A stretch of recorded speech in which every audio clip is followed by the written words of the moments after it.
y'all, it's editor Amy here. Shéa and I are still on vacation, and although I can't speak for Shéa, I can 100% tell you that my vacation has been a mix of writing like the madwoman that I am to finish book one in my upcoming Silver City Shifters series. The prequel, Betrayal of the Pack, is out now on my author store, and drinking wine to stay in podcast practice. This week's entry from the Wayback Machine is our 2025 Lughnasa episode. This year, Lughnasa falls on August 1st in the Northern Hemisphere. Our friends in the Southern Hemi, I am never going to say Hemi again. I did not like that. Our friends in the Southern Hemisphere are celebrating Imbolc right now. I haven't done anything to the original episode other than add our intro and outro music, so you'll get to enjoy the early graphics, sound, and editing. Please settle in for episode 10 of Cliffhangers and Cocktails, all about Lughnasa.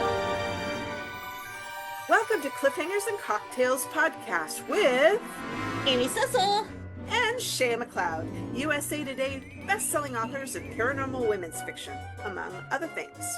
Brought to you by the Caftan Coven. Today is our first mini pod. We plan to do several of these short podcasts where we discuss a single topic related to the craft, not the movie, although we will add that in by request. Yes. Oh, I would love to talk about the craft. We should definitely do a viewing party or something. Yeah, for sure. Today, or for these that we planned, we're going to be talking about craft cocktails, witchcraft, or writing craft. These are great to listen to when you don't have a lot of time for a full podcast to fully immerse yourself in our dulcet tones, or if you're really just interested in a specific particular topic. Today's topic is Lughnasa, or Lammas, depending on where you're from. So, Shéa, why don't you tell us a little bit more about Lughnasa? Okay, I'll do that. Lughnasa, yes, is a Gaelic festival which marks the beginning of the harvest season. And it is traditionally celebrated in Scotland, Ireland, and the Isle of Man, of all places. It sounds like a terrible place, but I'm sure it's lovely. I'm sure, I think it's a really beautiful island. But it was also celebrated, obviously, in England and Wales, but they call it Lammas. But it's kind of the same core thing. And it is traditionally held on August 1st, which is the halfway between the summer solstice and the autumn equinox. Which has nothing to do with that. We struggle, you guys, sometimes with reversing things. For the Southern Hemisphere. Yes. As noted a few weeks ago when I called Midsummer Christmas for Australians, which is not how it works at all. Because we're talking about astronomical calendars and seasonal calendars, and it's certainly not the same thing. Not the same thing. We celebrate Christmas at the same time, but not Yule. Yeah. My child in no way mocked me. Oh, really? Yeah. She's such a sweet, non-mocking child. You know, those teenagers. So sweet, unmocking. Oh, and apparently the poor Gaelic peoples only had 4 seasonal festivals, and all of which... Just a shame. I know. And they are all been incorporated into the 8 Sabbats that many witches and pagans celebrate. So, how is it celebrated, Amy? Oh, if I were going to guess, and I didn't actually know, I would say eating, drinking, dancing, and fire. Woo! All the best things for any party. And if you don't have those things, is it even a party? It's not a party. It's definitely not a party. But there is a little bit more to it. Those things were definitely part of Lughnasa, but also folk music, which is interesting that they would have folk music in the folky times. But there we go. It's from the fair folk. It's fair folk music. Fair folk music, and I did not know this one. Matchmaking. Not making. Not making matches, matching people. Matching people. I guess that's good because then you're pregnant in the winter. Being pregnant is super hot. I will take your word for that. I was pregnant in the winter, and I can't imagine having been that pregnant in July. I sat outside in January going, why is it so hot? I do that with hot flashes. It's like a continual hot flash. That sounds really unpleasant. I'm Ugh. surprised anyone does it. Well, they don't tell you that part before. I'm just surprised anyone does it more than once. I guess um, children are great. yeah, No, children are good. But it makes a lot of sense back then that they would have used that time because, you had a lot of people in a lot of different little towns and hamlets, and they probably would have kind of come together for a big one in a local central location, and it would have been a good time to meet people that you weren't related to. I So, love how we both just went matchmaking obviously means that they're having sex and producing children. Not like entering some kind of Victorian romance where they look longingly across the room for 3 years. I don't know. I'm way too practical for that. So I'm like, or maybe I just know history too well. Uh, although I suppose there was some chance, there certainly was some chance for longing looks across the bonfire. The hands touch as they reach for the potatoes. You said there weren't really potatoes. No, And well, I mean, yeah, potatoes aren't really part of this festival. No, no, that's true. Although maybe they had them, I don't know. But today, some of these festivals have survived or been revived, and they usually have music and dance, arts and crafts workshops, traditional storytelling and markets, sometimes like historical reenactments or whatever. I want to Sadly, see a historical reenactment of Lughnasa. I'm going I to tell mean, you right. Should we do one? oh, we should totally do one. That would be fun. We should do one sometime. I think we need more research to figure out what to I wear. mean, we know it's drinking, dancing, music, eating, fire. We can skip the matchmaking We can because skip the matchmaking because we're all pretty well matched. with other people. With yeah, to be specific. Yeah, and that's not really a part of modern Luna celebrations anyway. Uh, Boring. yeah, I know. We really got boring with our, no human sacrifices, no matchmaking. What are we even Yeah. doing? Who even knows? But the really interesting thing I found, like researching Lunasa, was that part of the Irish diaspora in the United States is we often see this Sabbath translated into family get-togethers, like family reunions in August. Um, and that's kind of like it lost the sort of harvest festival aspect, but it still remain family, food, possibly drinking.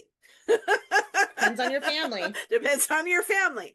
And so I think it's really interesting that that was that sort of tradition of having a family reunion in August kind of came from the Irish celebrating Lunasa when they came to America.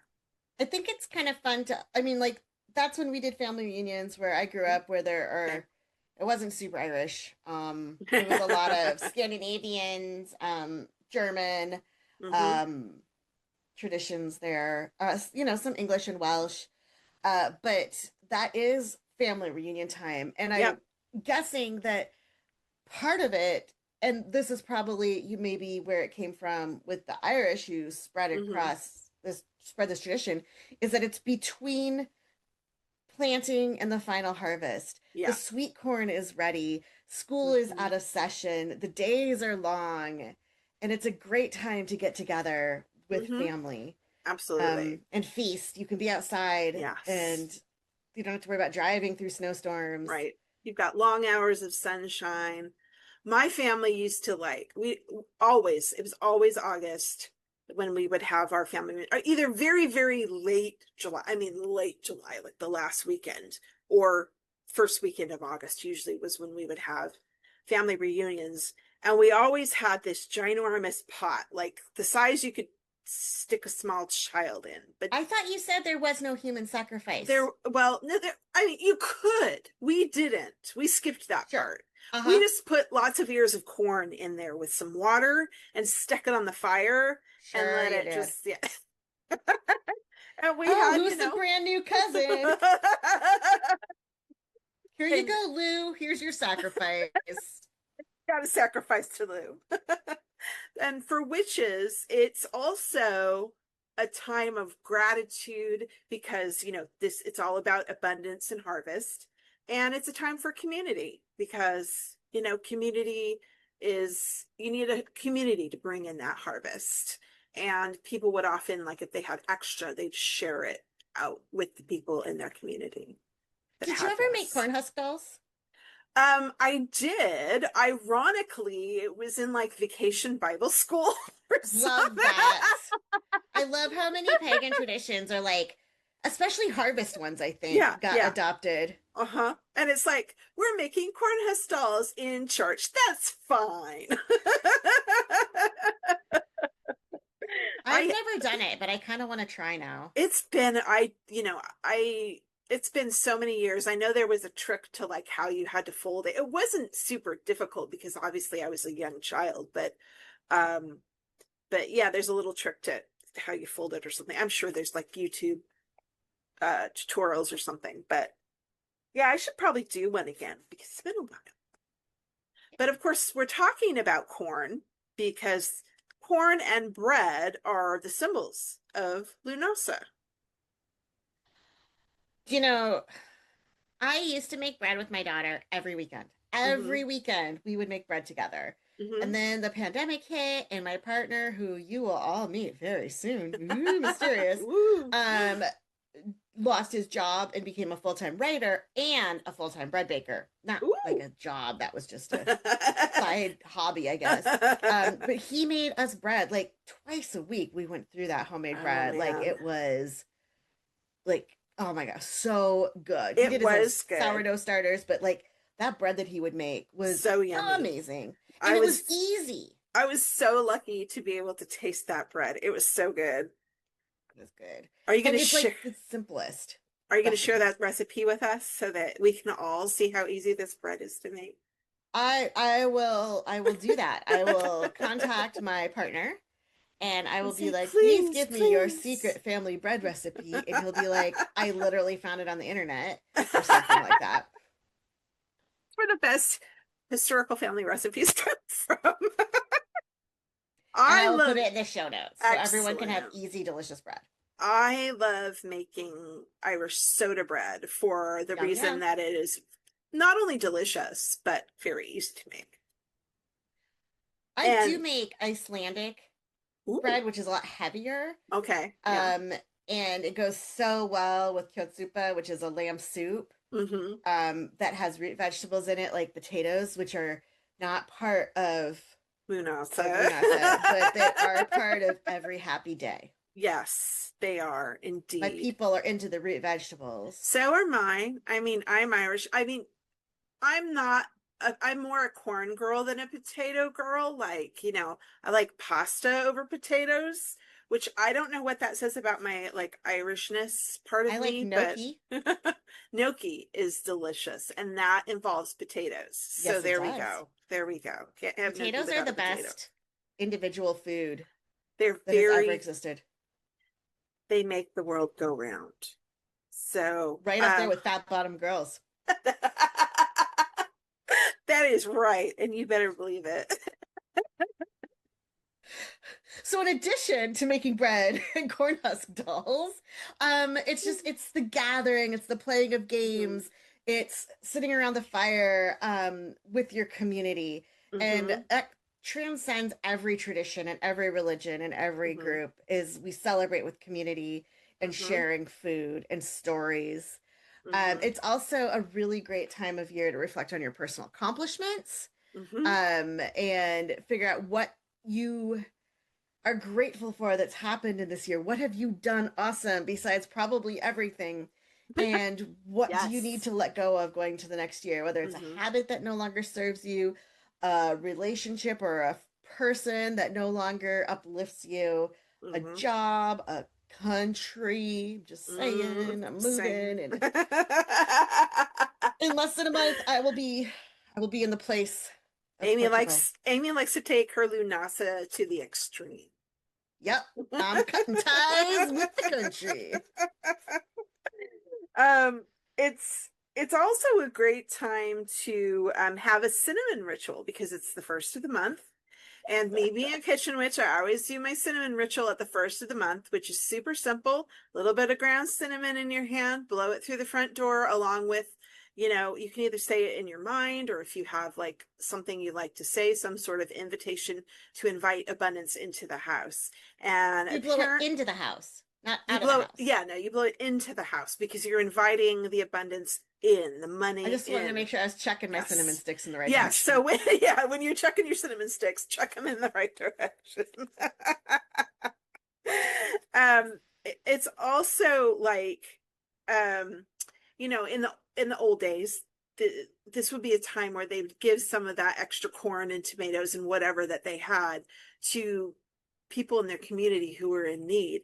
And of course, in this day and age, most of us don't have massive farms and things like that. We have apartments, but symbolically, we can take part in this by donating to food banks, um, who serve the community, uh, people who are in need. And food banks, of course, you prefer to get cash money because they're able to obtain goods for much cheaper than we can. So,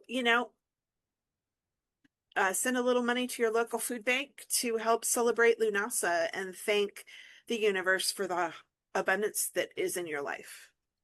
It's also a great time, not that any time isn't a great time, to create a personal gratitude ritual, Mm-hmm, to mm-hmm. express thanks for what you have been given, which helps open yourself up to more abundance in the Yeah. future. If you recognize what you have, it's like Mm-hmm. compound interest, I think. Yeah. Like, I'm not Kind of. sure if that's an Yeah. apt thing, but It's I think it is like compound yeah. interest, Like gratitude. you have your amount of stuff, your capital or whatever of stuff of whatever's happening in your life and whatever is in your life of value. And when you open yourself up and become grateful, you get interest. Okay, total non-financial person here trying to, yeah, okay. That was good. But I mean, kind of like once you're grateful for what you have, whatever that is, and you acknowledge how blessed you are, when you're living in that attitude of gratitude, then you're open to receiving more. And the universe is like, hey, okay, have some more. And I think it also feels that even like part of it is just like training your brain to look Mm-hmm. around and be like, this is good shit. Yeah, And absolutely. not looking at your shortcomings. Yeah, And I think that's kind of real important. absolutely. Um, So that you can see those opportunities rather than dismissing them out of hand. mm-hmm. So And now you have, oh, sorry, go ahead. I was just going to say that it's Oh, also a great time if an altar is part of your ritual. Is that and what you were going to say? that was what I was going to ask because I know you have a beautiful altar in your house. I do have a beautiful altar in my home. It's less beautiful now because I'm in the process of packing. Uh, but it's a really great time to refresh your altar. And I do that every Sabbath, or like sometimes as the mood takes me. Mm-hmm. But we didn't really talk about Lou. We But didn't talk about Lou because he's a god in I was the just going to Celtic mention him. And I'm pantheon. like, wait, we didn't Yeah. even talk about him. And he is what Lughnasa is named after, the god Lugh, who is He's the sun god for yes. this tradition, as well as a warrior and I Mm-hmm. think a craftsperson. Mm-hmm. He doesn't make bread, No, but he eats bread, I guess. I'm He sure he really does. he's the sun. He's the sun god. So Yeah, he is the one bringing the harvest. And and so making we things honor grow. Yeah, him with absolutely. the harvest. It's like it's kind of like a sacrifice, but Yeah. not like Shea's younger relatives who got thrown into the boiling pot. But so he's the sun god and responsible for the not responsible for the harvest, but like is this is his time of ascendancy at the beginning Yes. of the harvest season. Yes. So when you refresh your altar, you can do so with images of the sun. Yeah. To honor Lu and the coming harvest season, because this is the first of 3 harvest rituals. Yes. So this is the early harvest when it's just beginning. And the you wheat is turning golden and all that. And you might not want to put like fresh corn on your altar because corn and bread are the symbols of Lughnasa. But Lu, his symbol, interestingly enough, is a snake. Don't put a fresh snake on your altar. Don't put a fresh snake on your altar. But like you could put snake symbolism on your altar. I thought you were going to say can't put fresh corn, but go ahead and put a fresh snake. Go ahead and put a fresh snake. You don't have to do that. No, store-bought is fine. Also fresh greenery. Yes. That's very seasonal. One of the suggestions is mint. I think you could, this is a little bit more later in the season, like dried corn. But since we're using the husks to make our corn husk dolls, having some dried corn on your altar would, I think, really be a great way to honor Lu as well. And the whole season. It's also, this is a really good thing, and you can do this by yourself or like with your coven or your family, is to hold a twilight harvest meditation. And this kind of goes into that whole thing of considering the abundance that has been brought to you, also considering the things you need to let go, and then writing your intentions for the harvest season ahead. What are you going to let go? What do you want to come in? And then you can do whatever ritual with that. Typically people will keep that maybe in a box, like maybe on your altar, or if you have, I have a witch box where I keep things like that.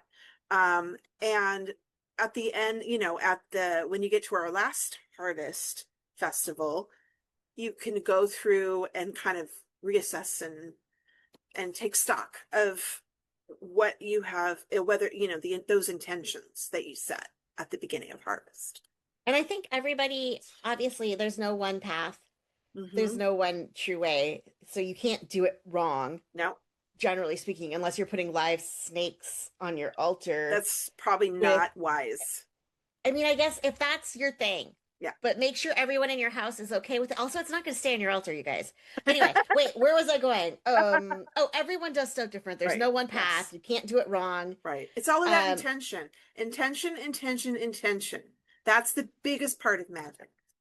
So I like to write my intentions at this first harvest, and then I keep them, like Shéa suggested. I don't have a special witch box.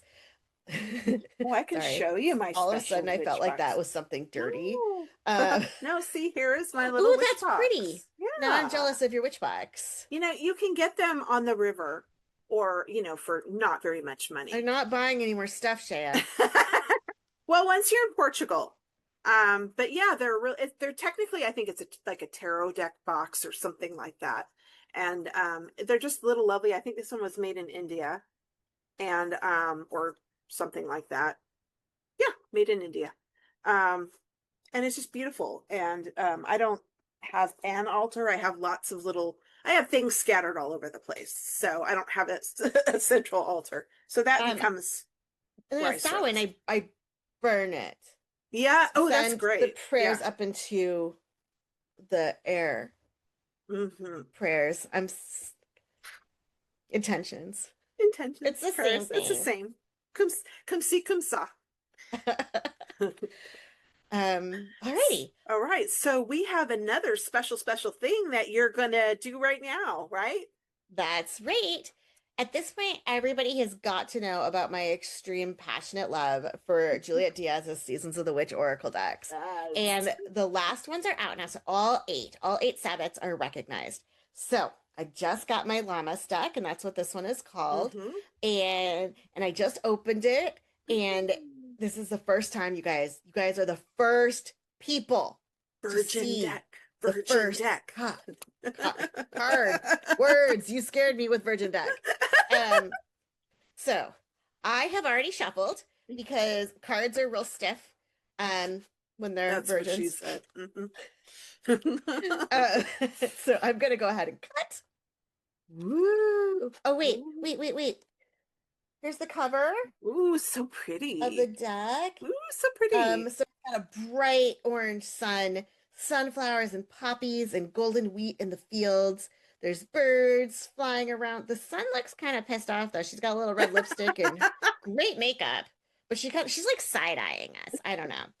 And then the woman on the cover is a brown woman.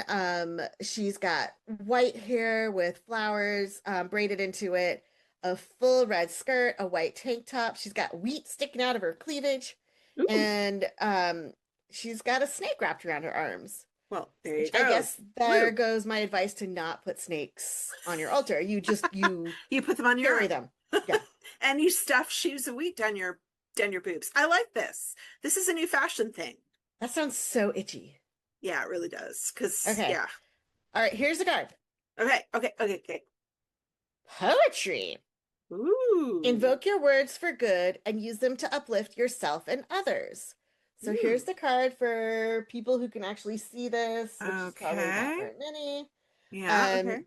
it's a young white woman. I noticed that the woman on the cover of the book, the deck, and the woman in this one both have very thick eyebrows. Um, Neither here nor there. She's sitting at one of those old secretary writing desks, reading a Mm-hmm. book of poetry. On Ooh. the floor, there's a rabbit, there's sunflowers, there's a duck. She needs an exterminator. And there's a crow on a bookshelf by the window. There should There's always be a portraits, crow on the bookshelf by the window. and on the wall, like there's dried flowers and a Mm. mirror. And then you could see out the window, and it's like rolling green hills and golden wheat fields. Ooh. So now we are going to go to the book. To the book, to the book, to the book. Come on, come on, come on. Okay. So the keywords for poetry are value of words, self-expression, and giving voice to feelings. Mm. So this has appeared to remind us to use our words for good. Do Mm. not give in to your desire to spread gossip or speak to yourself or others poorly. Mm. A little criticism can appear harmless, but you never know which word could be the breaking point. It could be the thing that sends someone over the edge on a day that was just a little too difficult to bear. And your words can be just as harmful to you. You may Mm-hmm. tell yourself things like, you aren't pretty, you're too fat, you're not good enough, you're basic. And while it may seem like such a small thing today, one unkind sentence said once a day for years can add up to hundreds. And now you're bullying yourself and you've internalized all this negative self Mm-hmm. talk. And I And think it's you're, really interesting. yeah. And that becomes your reality then. You keep Mm-hmm. telling yourself, and that becomes the reality that you live in. It's so easy to say, I'm not going to say bad things about other people. Mm-hmm. Sometimes I still do because there's bad people in the world. But I try really Yeah. hard for most people. Mm-hmm. But it's such a different thing to remind yourself that you are people in this Yeah. thing. You Mm-hmm. don't like, don't know if I was reading a book. Maybe I wrote it in a book. I don't know. Anyway, somebody said something negative about themselves, and their friend said, "Hey, I don't let people talk about my friend that way." Mm-hmm. And I'm like, "Oh, that's great." I Probably do that. 100 people have written that in books. I do that to my boyfriend in real life because he'll say negative things about himself. He struggles with anxiety and depression and things, and he will say really negative things about himself. And I'm like, excuse me, stop right there. I don't allow people to talk shit about my boyfriend. And I like get all up in his face about it too. Like, Nice. but it is really hard. It's even harder to do that with yourself though, because you could just like you trip and drop something. Oh, I'm such a klutz. Or you forget something and you're like, oh, how stupid am I?